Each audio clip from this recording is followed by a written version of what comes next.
Greetings Warhammer enthusiast. Before you stands a voice assistant of the podcast, dedicated to spreading the greater good. If you find this information useful, please do not hesitate to leave a like and subscribe. Together, we shall explore the depths of the Warhammer universe and share in its wonders. In our previous exploration, we delved into the fascinating tapestry of Orkoid diversity, taking a closer look at the fungus, squigs, and snotlings. Each of these life forms is an integral part of the Orkoid ecosystem, presenting a unique slice of the grand and enigmatic orcish puzzle. Gretchin, also referred to as grots or runts, form a subspecies of the Orkoid race in the Warhammer 40k universe. These creatures are genetically related to the orcs, although they are significantly smaller, weaker, and generally regarded as a lower caste within the orc society. Gretchin perform menial tasks that orcs consider beneath them. This often includes laborious work, such as cleaning, maintenance, and even serving as cannon fodder in battle situations. Despite their lowly status, Gretchin are integral to the functioning of the orc community, providing crucial support and services. Physically, Gretchin share many similarities with their larger orc counterparts. They have short, stumpy legs and long, dexterous fingers, well suited to their assigned tasks and known for their nimble functionality. Their large, bulbous heads are distinctive, featuring ragged, often flattened ears, a physical reaction they display when frightened. Gretchin possess sharp, fanged jaws, which serve as their primary physical weapon. While they lack the brute strength and stamina of the orcs, their jaws are surprisingly effective in close combat situations. One of the Gretchin's most impressive attributes is their heightened sensory abilities. They boast excellent hearing and an acute sense of smell, enabling them to detect potential threats or find food and resources efficiently. Their eyes are well adapted to low-light conditions, an evolutionary advantage that serves them well in the often dim and chaotic environments of orc settlements. Interestingly, some Gretchin seem to display an uncanny sixth sense, or what could be termed as heightened luck or intuition. These individuals somehow manage to avoid danger more effectively, or find themselves in fortuitous circumstances far more often than their fellows. This peculiar trait is yet another testament to the fascinating, if harsh, survival tactics employed by these smaller members of the Orkoid race. Despite their status as a subservient race, these beings exhibit a striking level of contentment with their position. For them, orcs represent a natural order of things, a reality that they willingly accept. Some Gretchin even manage to lead a relatively comfortable life by offering valuable services to their orc masters, exhibiting a certain degree of cunning and resourcefulness. Many orcs keep Gretchin as personal servants, often owning several to carry out their bidding. In some cases, these grots band together to form loose tribes, functioning with an unexpected level of autonomy and even boasting access to functional weaponry and equipment. This suggests a potential for societal organization that is not commonly associated with these lesser Orkoids. Within the chaotic and rough edges of orc society, the Gretchin have established a unique, bustling subculture. Many of them operate underground businesses, offering services such as selling fungus beer, roasting squigs on sticks, or arranging betting pools for orc fights. Some Gretchin even engage in looting, extracting profit from the chaos of battlefields and turning discarded items into valuable assets. On any given day, you might see a grot servant scurrying about, fulfilling the whims and fancies of its orc master. These servile grots are responsible for the most menial tasks, whether it's fetching a mug of fungus beer or scrubbing the soles of a massive orc boot. Laboring away in the heart of orc settlements are the grot workers. Their strong, nimble fingers are constantly at work, performing the myriad tasks that keep the society functioning, be it constructing a crude hut or maintaining the inner workings of an orc settlement. Nearby, amid the clamor and clang of heavy machinery, the repair crews, grot riggers, and grot oilers put their technical skills to use.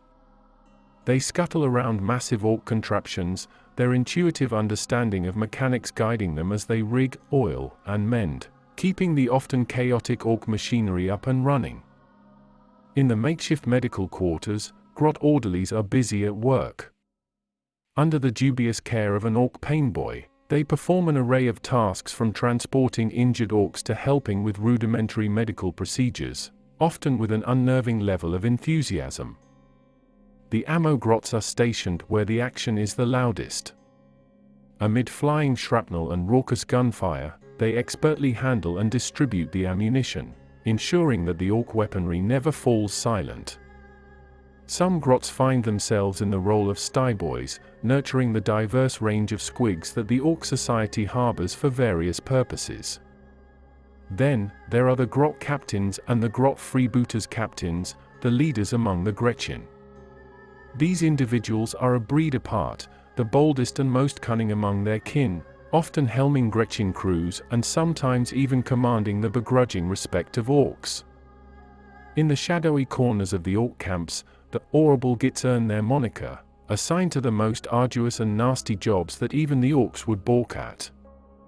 Among these Gretchin, the weird grots stand out. These are the psychers, the mystics of the Gretchin world, feared and respected in equal measure for their unpredictable powers.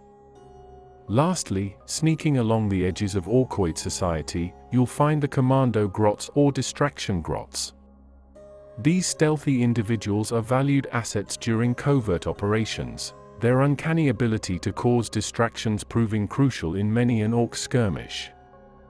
Each Gretchin, irrespective of their role, is a cog in the vast, chaotic machinery of Ork society, their combined efforts ensuring the continued survival and expansion of their race. Despite their relatively weak combat abilities, the Gretchin make up for it with sheer volume of numbers and tenacity. When called upon to wage war, they arm themselves with the most basic firearms, scavenged from the battlefield and loaded with an assortment of ammunition. Marching forward in tightly packed mobs, they let loose volleys of gunfire, laying down a barrage that can prove surprisingly effective, considering the haphazard quality of their weaponry. Once their ammunition is depleted, the Gretchin resort to more primal methods. They descend upon their enemies in a frenzy, biting and clawing with a ferocity that belies their diminutive size. Their teeth, sharp as shards of glass, are their most lethal weapon, capable of rending through flesh and bone with ease. Ork commanders, capitalizing on the Gretchin's expendability and numbers, often use them for the most perilous tasks on the battlefield. They serve as meat shields, providing a living barrier that shields the more valuable Ork warriors. Their small size and agility also make them ideal for clearing minefields, a task they accomplish with grim determination and an alarming casualty rate.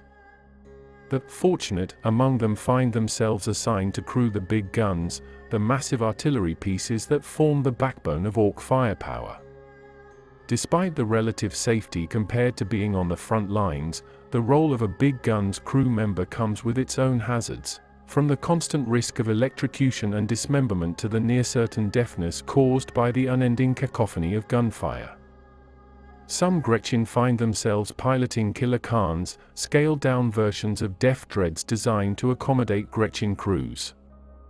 Their nimble fingers and innate knack for machinery allow them to operate these formidable walking tanks with surprising effectiveness. On the battlefield, Gretchin often serve as turret gunners on various vehicles and emplacements, their diminutive stature allowing them to squeeze into confined spaces that would be impossible for an Ork to occupy.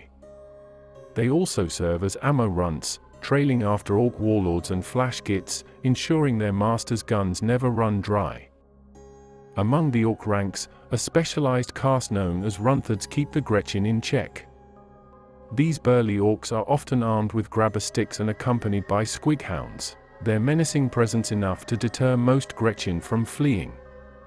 Without them, the Gretchin mobs would likely scatter at the first sight of danger, their natural instincts for self-preservation overruling any sense of duty or loyalty. The Runthards ensure that the Gretchin serve their purpose in the Ork war machine, whether willingly or not. However, not all Gretchin remain subservient. A known faction, the rebel Grots, grew weary of their mistreatment and rose against their Ork oppressors. Surprisingly, these rebels demonstrate a high level of organizational skill, able to build and maintain complex war machines and artillery, showcasing an unexpected level of technical acumen. Despite these various aspects of Gretchin life, the term Grot is often used derogatorily among Orks, symbolizing cunning, small stature, cowardice, and lack of physical prowess, traits considered un-Orky. Interestingly, Gretchin are capable of surviving independently of Orks. On planets exclusively inhabited by Gretchin, they have even been known to build small empires that mimic those of their Ork counterparts, suggesting a level of societal mimicry and self-sufficiency not often credited to these lesser Orkoids. Orks, with their distinct green-skinned appearance, are a formidable Xenos race known for their aggressive demeanor, crude lifestyle, and inherent passion for war, standing as the predominant subspecies of the Orkoid genus.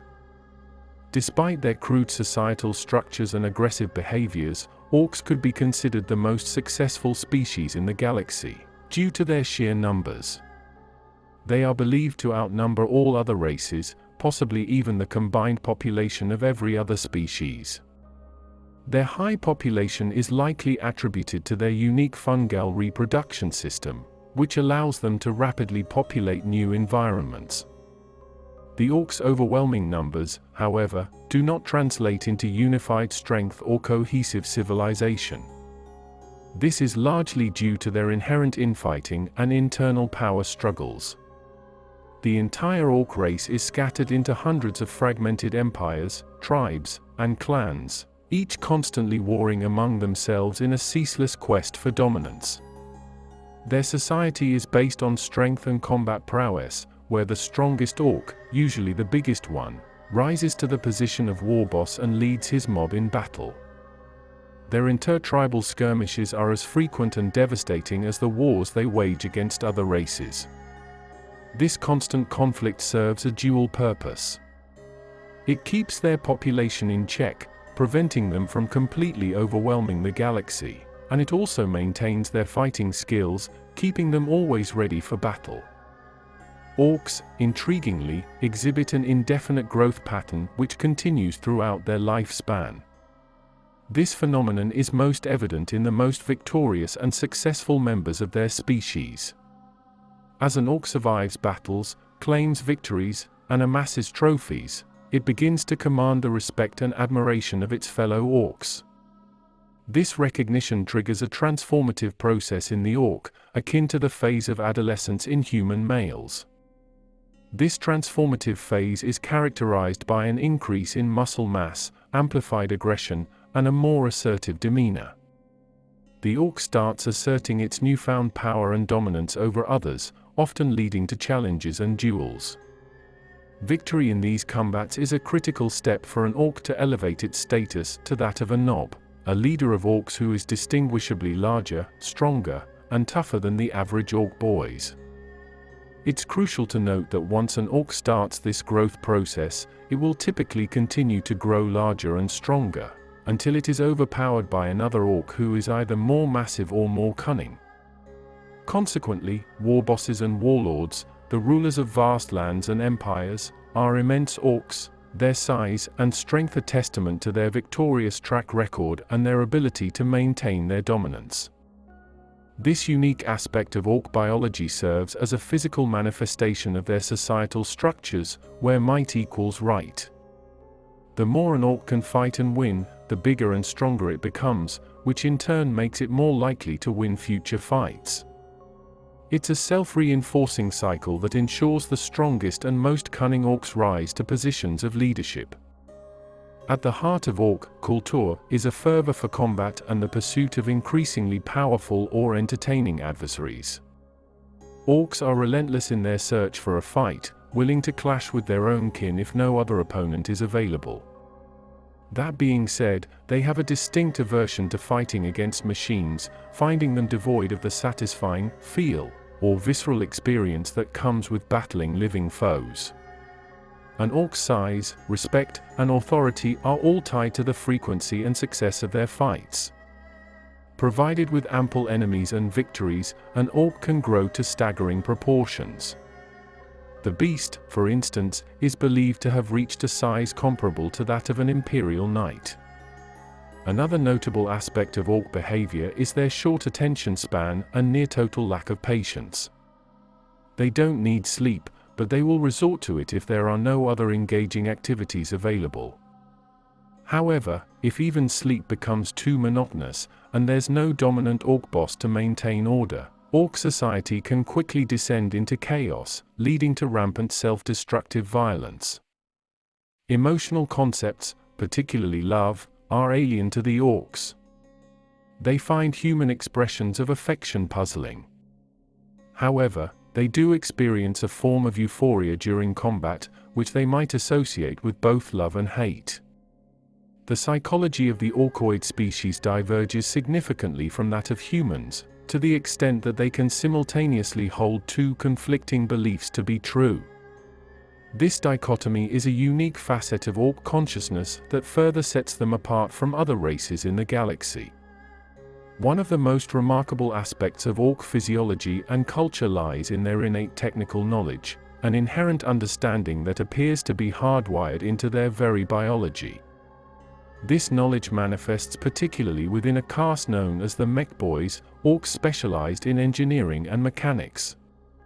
The astonishing aspect of this phenomenon is that Mech Boys don't have to learn their skills. Instead, they instinctively understand complex principles of technology and engineering from their inherent fungal code that seems to gradually unlock this knowledge as they mature.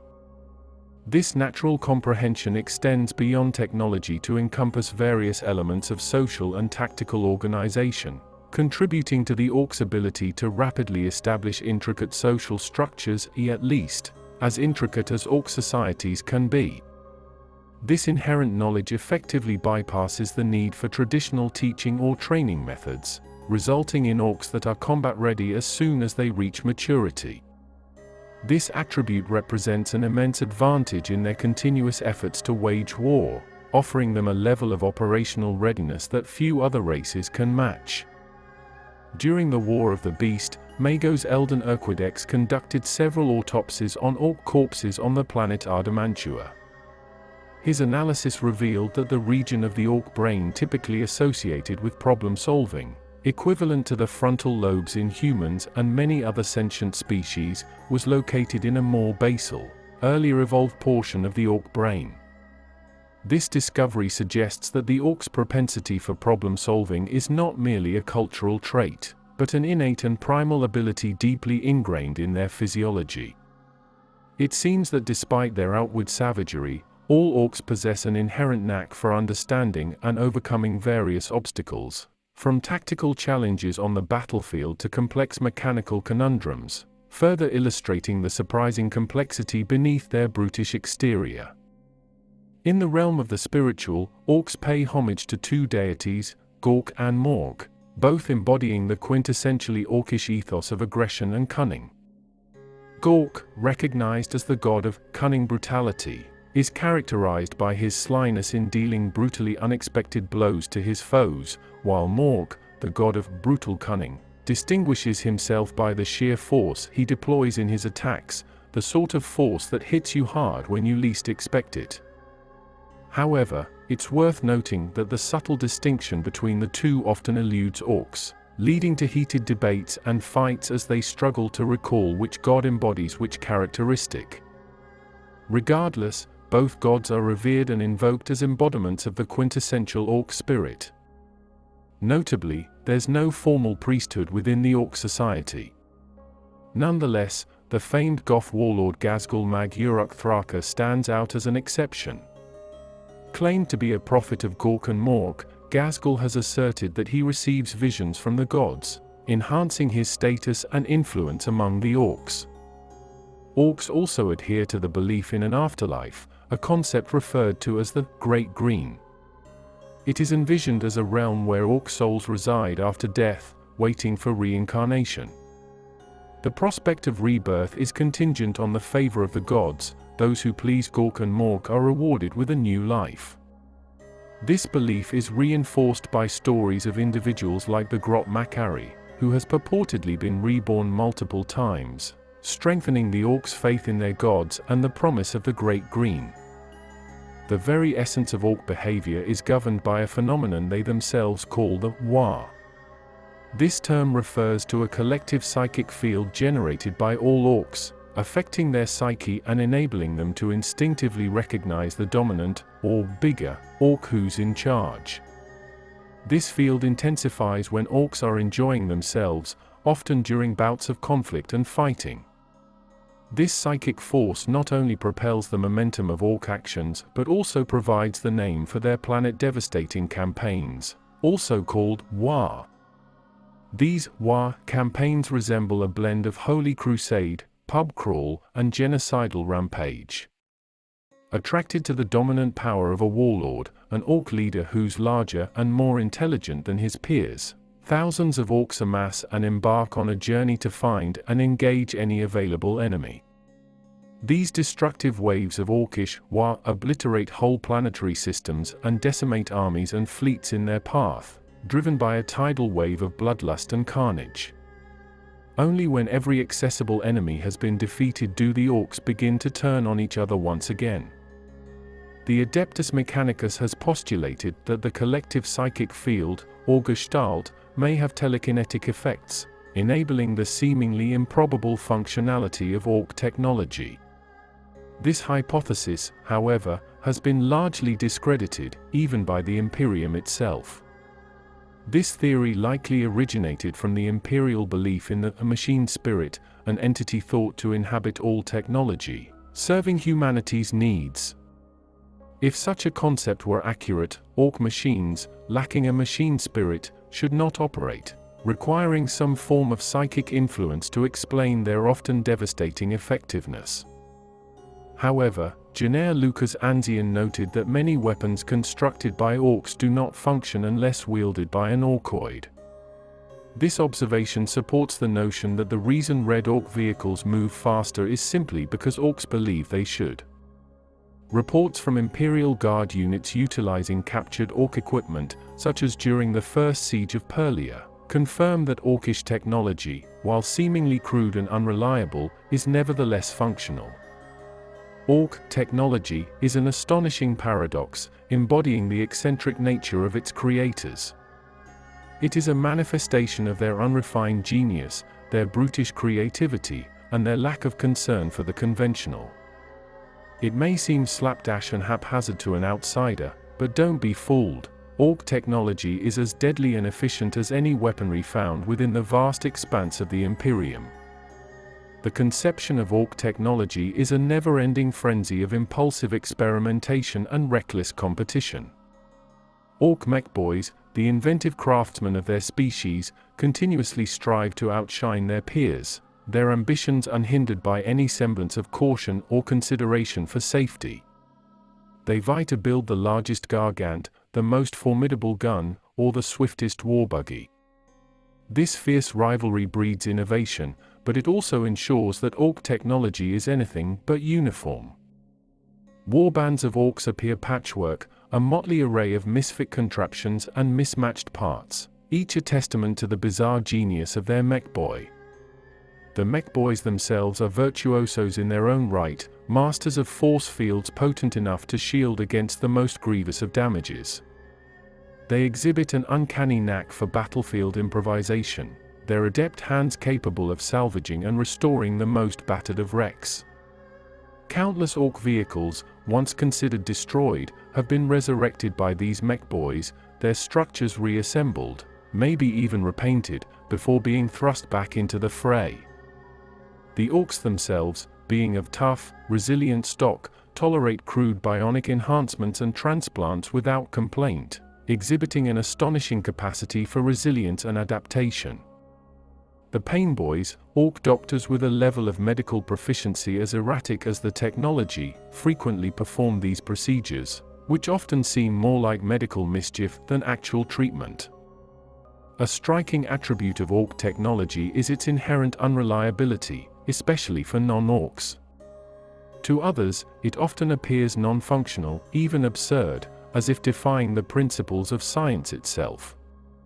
Strangely, these seemingly impossible contraptions often function seamlessly in the hands of an orc, leading to an intriguing theory postulated by members of the Adeptus Mechanicus. The psychic nature of the orcs could influence their technology. This theory proposes that the collective psychic field of the orcs, which plays a significant role in their society and biology, might extend to their technology, assisting, or even enabling, its functioning. However, the veracity of this theory remains unconfirmed, casting an enigmatic shroud over orc technology. Whether it is the psychic power, the sheer belief of the orcs, or some other unexplored phenomenon, the workings of orc technology remain a puzzling, chaotic, and fascinating domain of study. Orcs, in their bizarrely ingenious ways, have mastered faster-than-light travel, a feat that places them alongside some of the most technologically advanced races in the universe. This seemingly primitive race has developed warp engines that bear a startling resemblance to the Imperial warp drives, adding yet another feather to the cap of orc technology. The origin of these orcish warp drives varies as much as the orcs themselves. Many a time, the resourceful mech boys cobble together warp drives from the ruins of salvaged Imperial counterparts. Their skilled, albeit crude, hands work tirelessly, rebuilding the machines in their own image. The result is a contraption that echoes the functionality of its predecessor, but with an unmistakably orcish flair. Then there are the more bizarre iterations of these warp drives, devices that blur the line between technology and the surreal. Some of these machines, born from the eccentric minds of the mech boys, are built around the disembodied brains of the orc weird boys. The weird boys, the psychically attuned members of the orc race, unwittingly become the heart of these uncanny warp drives. But it is this very unpredictability and whimsy that seems to invigorate the orcs. They revel in the chaos, the unpredictability, and even the danger. The fact that their technology is crude, that their warp drives may sometimes be ticking time bombs waiting to unleash catastrophic failure, seems not to deter them. On the contrary, it appears to add to the thrill. Orcs approach their faster-than-light travel much like they approach everything else in life, with reckless enthusiasm and an utter disregard for safety. They don't fear the inherent dangers or the possibility of a catastrophe. Instead, they seem to embrace it, hurtling through space at mind-boggling speeds, spurred on by the excitement of the unknown, the thrill of the ride. This dichotomy between the crude, seemingly primitive appearance of orc technology and its potent, often baffling functionality continues to intrigue and confound. It's a testament to the orcs, a reminder that beneath their brutish exterior lies a race of unparalleled adaptability and ingenuity. Even their faster-than-light travel, dangerous and unpredictable as it may be, stands as a symbol of their enduring, audacious spirit. The currency system in orc society is remarkably organic, quite literally. Orcs use their teeth, or teeth as they call it, as a form of currency. The logic behind such a system is as ingenious as it is crude, perfectly fitting the pragmatic and robust nature of the orc species. Orc teeth, much like the teeth of Earth's sharks, are regenerative. They naturally fall out and are replaced periodically throughout an orc's life, ensuring a constant supply of this unique currency for each individual.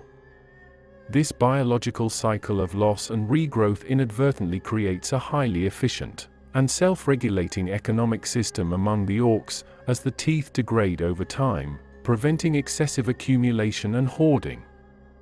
In essence, orc society has an intrinsic form of income and wealth distribution. Every orc, by virtue of being an orc, has access to money. This greatly simplifies transactions and ensures a kind of rough-and-ready financial equality among the populace. The value of teeth is consistent across orc communities, with standard rates universally accepted. A single tooth, for example, can buy an orc a hearty squig pie along with a tankard of refreshing fungus beer. If one is in need of a vehicle, a bag of teeth can be traded for a modestly equipped war buggy. However, for bigger purchases, such as a heavily armed and flashily decorated battle wagon, an Ork warboss would have to part with hundreds of his teeth. This highly unusual yet effective system of commerce and currency reflects the Orks' resourcefulness, perfectly tailored to their unique biology and rugged lifestyle. The language of the Orks mirrors their brash and straightforward nature. The Ork language, while crude, is filled with an impressively diverse array of insults and terms related to warfare, perfectly reflecting their belligerent culture.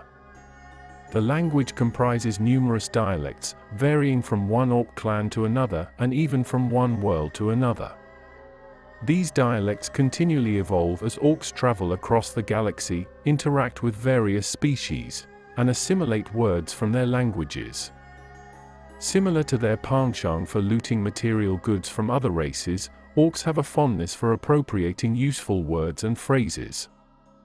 As a result, their language has incorporated numerous borrowed words, including ones derived from Low Gothic. However, due to the unique structure of their vocal apparatus, Orks often modify these loan words significantly, leading to heavily altered pronunciations. Scholars believe that there might have been a single unified Ork language in the distant past, referred to as Old High Orcish. In exceptional cases, humans have been known to learn the Ork language. The most notable instance of this is Sebastian Yarrick, who mastered it through interactions with a captured Greenskin. The written form of Ork language employs a logographic system and is encoded in a glyphic script. The core of this script is composed of glyphs that denote clan, warband, typical Ork concepts, and elements of Ork names. These central glyphs are supplemented by phonetic runes that can be employed to record most Ork words as well as words from other languages. The primary application of the Ork script is to indicate ownership, signify tribal affiliation, record battle honors, and similar practical uses. The script is rarely used for creating historical documents or instructional guides for battle. Instead, Orks have a robust oral tradition, with myths, legends, and practical knowledge passed down from one Ork to another. The exceptions are the mechs, who, with their unique jargon, document and share critical knowledge, typically related to their technical creations. The mech boys, or Ork mechanics and engineers, employ a more intricate and complex jargon exclusive to their caste. This specialist language, enriched with scientific and technical terminology, is uniquely adapted to facilitate their ongoing projects and inventions. This private language becomes particularly crucial when mech boys from different tribes or clans collaborate on a substantial construction project, where precise communication of technical concepts is vital. Ork dialects can vary dramatically from one tribe or clan to another, to the point that mech boys from distant tribes might only be able to fully comprehend their own unique dialect. The specialized language of the mech boys serves as a common medium, enabling effective communication and mutual understanding, which is key to the successful realization of their collaborative ventures. The written form of this technical jargon is encoded in unique scripts comprehensible solely to the mech boys.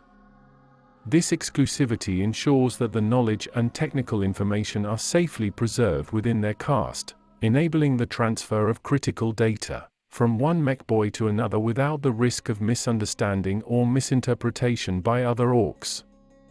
This secretive and complicated language, thus, plays a crucial role in the creation and maintenance of the Orks' war machines, and contributes significantly to their capability to wage war across the galaxy. In Ork society, an individual is not only a part of a tribe, but also a member of a clan. Unlike tribes which are fluid and continually undergoing change, clans are stable structures, reflecting long-standing philosophical divides that represent the various facets of the Ork character. Each clan has its distinct colors, markings, characteristics, and modes of waging war. These clan affiliations might have a genetic basis, as Orks from the same clan often share physical traits, setting them apart from those of other clans. An example of this phenomenon is seen in the Bad Moons clan, whose members are recognizable by their rapidly growing teeth. An orc tribe usually comprises orcs from several different clans, leading to scenarios where intertribal conflicts pit orcs against those from their own clan. Yet this is regarded as the norm, since an orc's allegiance is directed toward his warboss rather than his clan. Nevertheless, the rivalry between clans is intense. Despite the existence of numerous orc clans, there are 6 which are particularly influential and significant. The Bad Moons are known as the wealthiest of the orc clans, thanks to their rapidly regenerating teeth, a feature that makes them the closest thing orcs have to a merchant class. Their fortunes enable them to wield more powerful weaponry and enjoy a higher standing in orc society. In stark contrast to the other clans, the Blood Axes are viewed with distrust. They employ tactics considered unruly, such as utilizing camouflage and even formulating battle strategies, a departure from the typical orc approach to war. The Death Skulls clan, on the other hand, have made a name for themselves as skilled looters and scavengers. They have a knack for repurposing all manner of discarded material and salvage technology, often turning the tide of battle in surprising ways. The Evil Sons embody the orc fascination with fast, loud vehicles. They boast a significant number of speed freaks, orcs obsessed with speed and the thrill of mechanized combat. To see an Evil Sons convoy bearing down is truly a sight to behold. The Goths are feared close combat specialists. Preferring to get up close and personal with their enemies, they are often found on the front lines of any battle, their roars echoing over the din of combat. Finally, the Snakebites clan represents a strong undercurrent of traditionalism within the orc society. They exhibit a deep-seated suspicion of many forms of technology, choosing to rely on time-tested methods of war and survival. Each of these clans adds to the vibrant, chaotic tapestry that is orc society, highlighting the diverse and often contradictory aspects of orc character. While the majority of orcs belong to clans, there exists a certain segment of the orc population that ardently resists this organizational structure, embodying anarchy and independence even by orc standards. These autonomous orcs often form hordes that roam freely, largely unconstrained by the rules and traditions of clan life. Among the most notable of these phenomena are the following groups. The freebooters stand out as a ragtag assembly of outcasts, renegades, and misfits. Having been cast out from their original tribes and clans, these orcs have taken to the vastness of space, living out their lives as pirates. They seize opportunities as they come, navigating the cosmos in search of loot, battles, and new experiences. Equally distinct is the cult of speed. The orcs belonging to this group are wholly consumed by an addiction to the thrill of high-speed combat. Whether on land or in the air, these speed junkies live for the rush of hurtling towards their enemies at breakneck speeds, relishing the chaos and destruction they leave in their wake. Then there are the feral orcs, representing an aspect of orc society that has returned to its primitive roots. Often cut off from the broader orc society, these orcs survive in harsh environments, hunting in packs and using rudimentary tools and weapons. They may lack the technological prowess of their brethren but make up for it with brute force and relentless determination. The Beast Snaggas are a group of orc hunters who have forsaken the complexities of modern orc life for a simpler existence. They revel in the thrill of hunting massive beasts, priding themselves on their ability to bring down creatures many times their size. In stark contrast to the typical orc modus operandi, the sneaky gits are orcs who have developed an appreciation for the art of stealth. While other orcs charge into battle with roars of defiance, these orcs stalk their prey silently, launching surprise attacks that leave their enemies little chance for retaliation. The Boom Boys, on the other hand, have an obsession with explosives. For these orcs, the louder the blast and the bigger the explosion, the better.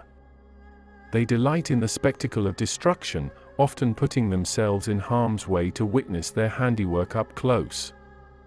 Pyromaniacs, as their name suggests, are orcs who have a profound love for fire and flame weapons.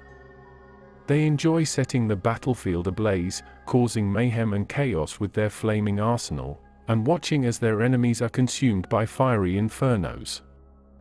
The big Krumpas are melee-focused orcs who take great joy in getting up close and personal with their enemies.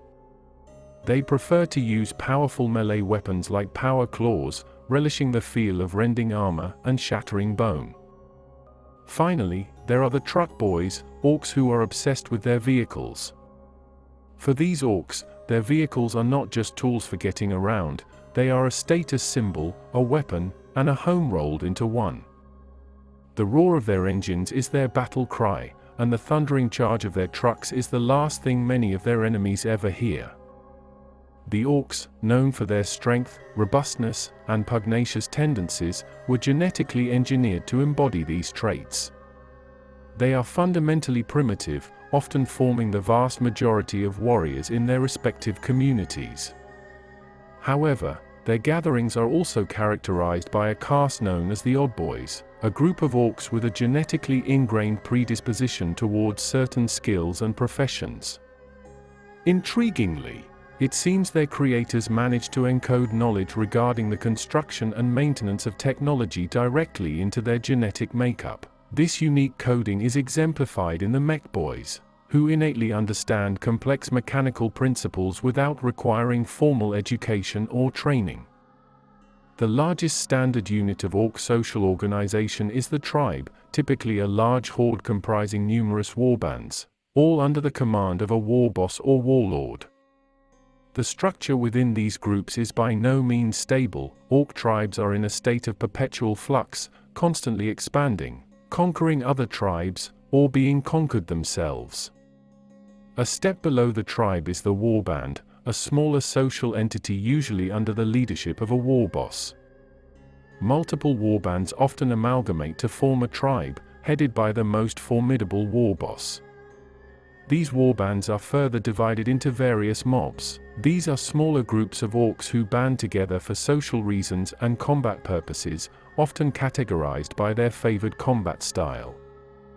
The war boss isn't just a leader, he is the biggest, the strongest, and the most cunning orc in a tribe or a warband. He rises to this exalted position through sheer physical dominance and an aggressive show of power, intimidating and battling his way to the top in the brutal and uncompromising way of the orcs. Size matters greatly in orc society, and the war boss is always the largest. In the unforgiving world of the Greenskins, where a casual brawl could escalate into a lethal fight in mere moments, size equals survival. The immense physique of the war boss isn't just for show. Every muscle, every towering inch is a testament to their survival against countless adversaries and numerous battles. But being a war boss isn't just about size. Strength is equally vital, and an orc war boss possesses strength in abundance. They wield this strength with devastating effect, crushing enemies in the heat of battle and enforcing their will within the tribe. This prodigious power isn't limited to physical prowess alone. A war boss's strength of character is often as impressive as his physical might, enabling him to command and control the anarchic, unpredictable orcs that make up his tribe. Yet, even these imposing qualities would not suffice to maintain the position of war boss. Cunning is the final piece of the puzzle. In a society as volatile as the orcs, the war boss must possess a level of cunning that allows him to outmaneuver potential challengers, secure his position, and lead his tribe to victory on the battlefield. While this may not match the strategic genius of other races' commanders, for an orc, this cunning often manifests as an instinctual knack for knowing when and how to fight, and when it's best to bide their time. Being a war boss also has its privileges. They lay claim to the best armors, weapons, and equipment their tribe can muster. These are symbols of their standing, tokens of power that reinforce their superior status. Each weapon in their arsenal, every piece of armor on their bodies, tells a story of battles won, enemies defeated, and challenges overcome.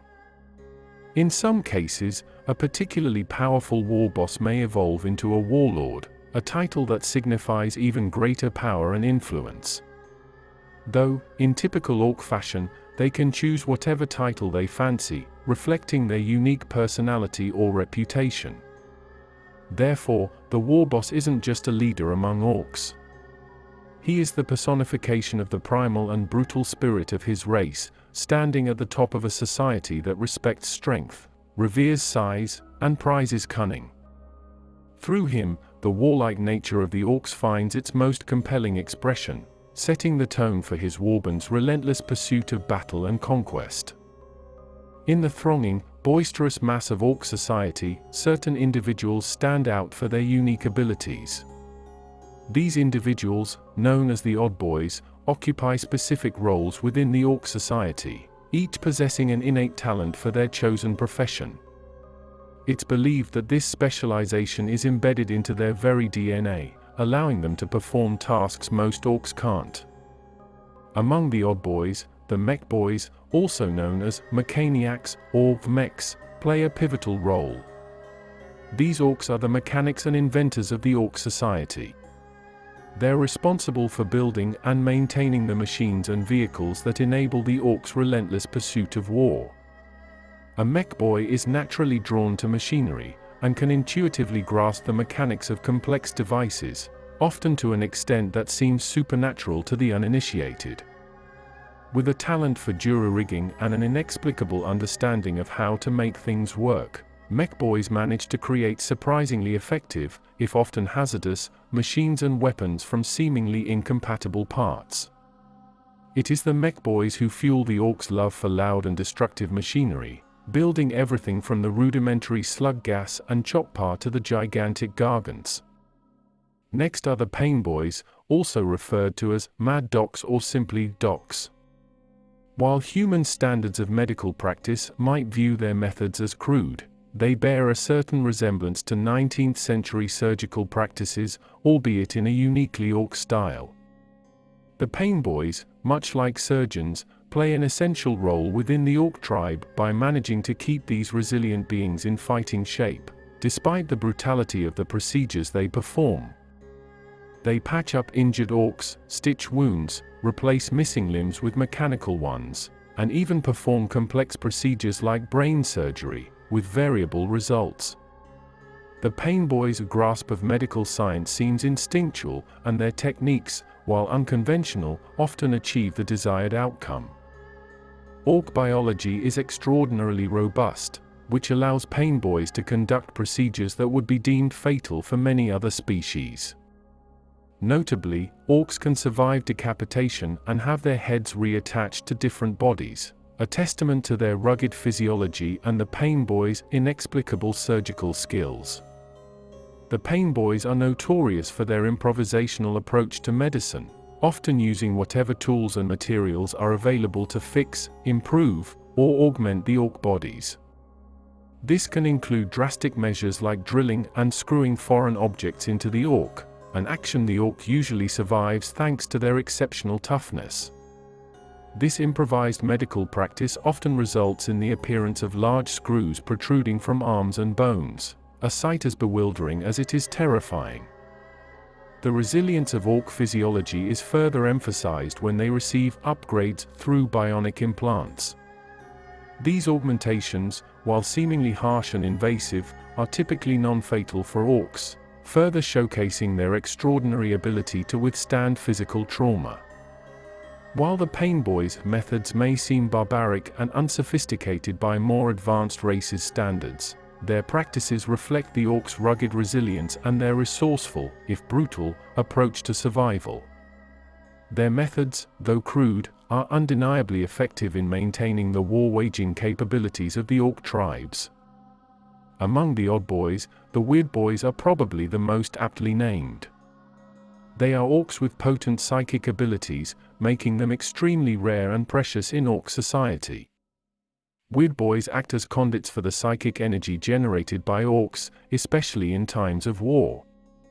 This energy builds up to the point where Weird Boys can channel it into devastating psychic attacks. However, this power is not without its risks. If a Weird Boy is unable to discharge the accumulated energy, it can result in a spectacular and often lethal psychic explosion. Finally, we come to the Runthards, the keepers of the smaller greenskin races, the Gretchin and the Snotlings. Also known as slavers, Runthards have the difficult task of herding these notoriously unruly creatures. They breed and control the Gretchin and Snotlings, who fulfill many of the labor-intensive roles within Ork society. Though they are often overlooked due to their less glamorous role, Runthards play a critical part in maintaining the day-to-day operations of an Ork settlement, ensuring that the rest of the Orks can focus on what they do best, making war. In the chaos and carnage that characterizes the Orks, the Odd Boys play crucial roles, providing the essential services that allow the Ork society to function. Each Odd Boy is a pillar supporting the anarchic world of the Orks, each unique in their abilities, yet equally crucial to the survival and advancement of their brutal society. The Nobs, an imposing and menacing lot, are the rulers of the Ork race. These Orks are the epitome of their society's values. They're bigger, stronger, and more aggressive than their lower-ranking counterparts.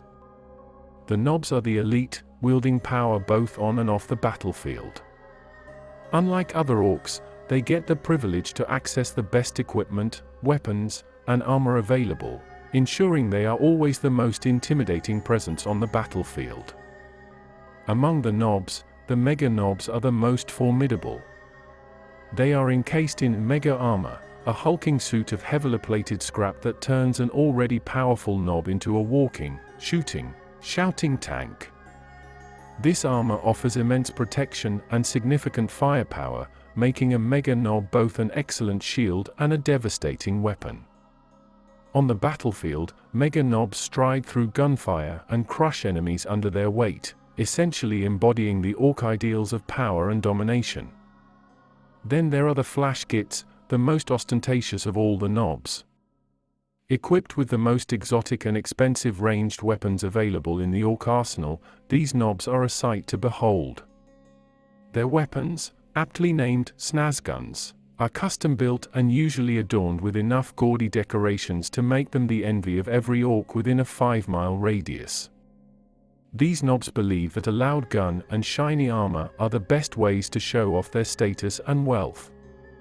A Flash Git's love for destruction and a good show often means they are at the forefront of any battle, blazing away at the enemy with reckless abandon. Among the ranks of Nobs, there also exist the Cyborgs, Nobs who have been extensively modified by a Pain Boy. This transformation can be voluntary, where a Nob seeks to become even more fearsome by replacing parts of his body with powerful mechanical replacements, or it can be a result of a severe injury that requires extensive cybernetic modification to survive. Regardless of the cause, a cyborg is a sight to behold, a brutal combination of Ork resilience and mechanical prowess that can rip through enemy lines with shocking efficiency. Lastly, there are the Nob Bikers, Nobs who have taken to riding war bikes into battle. These Nobs have an insatiable need for speed and a love for loud engines, making them a terrifying force on the battlefield. On their roaring war bikes, they are able to outflank and overrun enemies, their heavy guns blazing as they ride. A mob of Nob Bikers charging into battle is an unforgettable sight, a thunderous blend of speed, power, and Orky bravado. Through these diverse groups, Nobs lead by example, embodying the peak of Ork evolution. Whether they're charging headlong into enemy fire, raining down destruction from a distance, or simply inspiring their fellow Orks with their flashy displays of power and wealth, Nobs are the guiding hand that drives the Ork war forward, one battle at a time. In the tumultuous and vibrant Ork society, boys constitute the majority. Boys, while being the most common form of Ork, are by no means mundane or monolithic. Their roles, equipment, and temperaments can widely vary, spawning a broad range of subtypes, each with their own distinct characteristics, duties, and battle tactics. Standard boys are the backbone of every Ork war, forming the bulk of the green tide that washes over battlefields. These boys are typically organized into mobs and equipped for either ranged or close-quarter combat. Their boisterous enthusiasm for a good scrap and their sheer numbers can often overwhelm enemy forces. Ork boys, on the other hand, are a tougher breed of ork boys. They are distinguishable by their heavy armor, making them harder to kill in the heat of battle. These boys are often considered a step below the knobs in the ork hierarchy, a testament to their resilience and fighting prowess. The commandos represent a somewhat different approach to ork warfare. While orks are not typically known for their subtlety, these boys are the epitome of ork cunning. They operate behind enemy lines, using stealth and sabotage to wreak havoc and sow confusion, disrupting supply lines, taking out key targets, and paving the way for the main ork advance. Burner boys have a particular fondness for flame weapons. Under the leadership of a mech boy, these orks light up the battlefield with their burners, torching enemy infantry with glee. Their love for fire is only matched by their love for the chaos it spreads among the enemy ranks. Tank busters are another specialist unit within the ork boys. Their sole purpose is to seek and destroy enemy vehicles. Armed with rockets and bomb squigs, tank busters can pose a significant threat to even the most heavily armored tanks, their war cries echoing over the sound of exploding metal. Looters are the scavengers among the orks. Equipped with some of the heaviest weapons available, they salvage and repurpose gear from the battlefield or enemy camps. For a looter, one man's trash is definitely another ork stacker. Stormboys break from the typical ork mold with their uncharacteristic discipline. Equipped with jump packs, these often younger orks hurl themselves into the thick of the fighting, their desire for close combat only rivaled by their desire for aerial stunts. The biker boys, much like the knob bikers, revel in speed and the roar of engines. They ride their war bikes with reckless abandon, using their speed to flank and disrupt the enemy, their guns blazing a path ahead of them. Flyboys are the aces of the ork air forces. These speed-obsessed orks pilot various aircraft, providing air support for the ground troops and engaging in dogfights with enemy aircraft. Boar boys and squirehawk boys form the ork cavalry. Whether they are riding warbers or the four-legged squirehogs, these boys charge into battle with a momentum that can break enemy lines. Finally, the beast snagger boys, a recent development within the ork ranks, represent a return to a more primal form of warfare. These orks prefer to fight on foot, hunting down and engaging enemy beasts and vehicles in close combat, their raw strength and savage cunning embodying the wild spirit of the ork race. Occupying the lowest rungs of the ork social ladder are the Gretchins. Performing menial tasks and serving as slaves, they fulfill the roles that others deem beneath them. Despite this, most Gretchins feel relatively content in this position, albeit begrudgingly resenting their masters. Even further down the social hierarchy are the Snotlings, the only ones considered inferior to the Gretchins. These infantile creatures are seen as the absolute lowest in the ork society. The orks, an omnipresent and omnipotent species, hold sway over an expanse so vast, it blankets the entirety of the known cosmos. There is no pocket of the galaxy, no corner of the universe, which remains untouched by their presence. From the smallest, isolated realms to colossal empires stretching across countless stars, the orks hold dominion. They represent a relentless tide, an unstoppable force that washes over all worlds, claiming them under the banner of their brutal and chaotic rule. The ubiquity of the orks is such that it's nearly impossible to undertake any cosmic journey without coming across their ilk. Their worlds are scattered across the cosmos like a bed of green embers, glowing with the raw, untamed energy of their species. Each of these worlds, be it a small outpost on the fringes of known space or a bustling hub teeming with orkish life, is a testament to their irrepressible spirit. Every planet, every rock, every scrap of terrain that bears the mark of their presence, is yet another chapter in the epic saga of their expansive might. Astonishingly, the Eldar, an ancient and wise race themselves, postulate that the orks have become more than just inhabitants of the universe. they have woven themselves into the very fabric of reality. This suggests an existential intertwining of the Orks with the universe itself.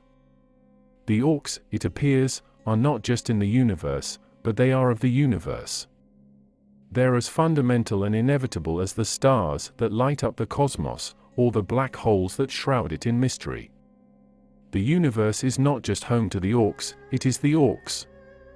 It's a breathtaking vision, one that speaks to the omnipresence and indomitable nature of this sprawling, tumultuous race. The Eldar's hypothesis, though startling, finds resonance when one considers the sheer scale of Orkish spread. From the throbbing heart of bustling galactic centers to the silent, cold frontiers of the void, the echo of their war cries reverberates. The greenskin tide swells and roars in every direction, a maelstrom of relentless expansion and chaotic might. The universe, in its unending vastness, bears the undeniable imprint of their presence. It pulses with their raw energy, hums with their indomitable spirit, and shudders under their ceaseless march. The universe is, in every imaginable sense, Orkdom, the ultimate realm of the Orks. This vision of the Orks' dominion paints a fascinating picture, one that reveals the magnitude of their influence. It underlines the fact that the Orks, often underestimated due to their brutal and seemingly disorderly ways, are a universal constant. Their chaotic symphony, their primal dance of power and might, is as interwoven into the universe's grand tapestry as the subtle dance of galaxies or the majestic sweep of nebulae. It's a sobering revelation, one that compels us to re-evaluate our understanding of these relentless beings. For the Orks are not just part of the universe's vast menagerie, they're a vital, inseparable thread in its ever-evolving narrative. However, the thought of all Orks uniting under a single banner is a theoretical scenario that fills other species with dread. If the Orks ever managed to overcome their internal conflicts and unite, they would form an unstoppable force that could undoubtedly crush all opposition. This theoretical event, referred to as the Green Tide, has the potential to reshape the galaxy, marking the beginning of an era of Ork supremacy. Despite this, the aggressive and warlike nature of the Orks, as well as their desire for individual power and dominance, makes this event highly unlikely to occur. In our upcoming episode, we will journey through the expansive annals of Ork history, tracing the growth of their empires and the trail of their relentless expansions. This odyssey promises to be as fascinating as it is formidable, packed with the adrenaline and audacity that are trademarks of the Orks. To ensure you don't miss this exciting exploration, subscribe to our channel and hit the bell icon for instant notifications. Stay tuned and embark with us on this epic journey into the heart of the Ork universe. Your front row seat to the saga of Ork empires awaits.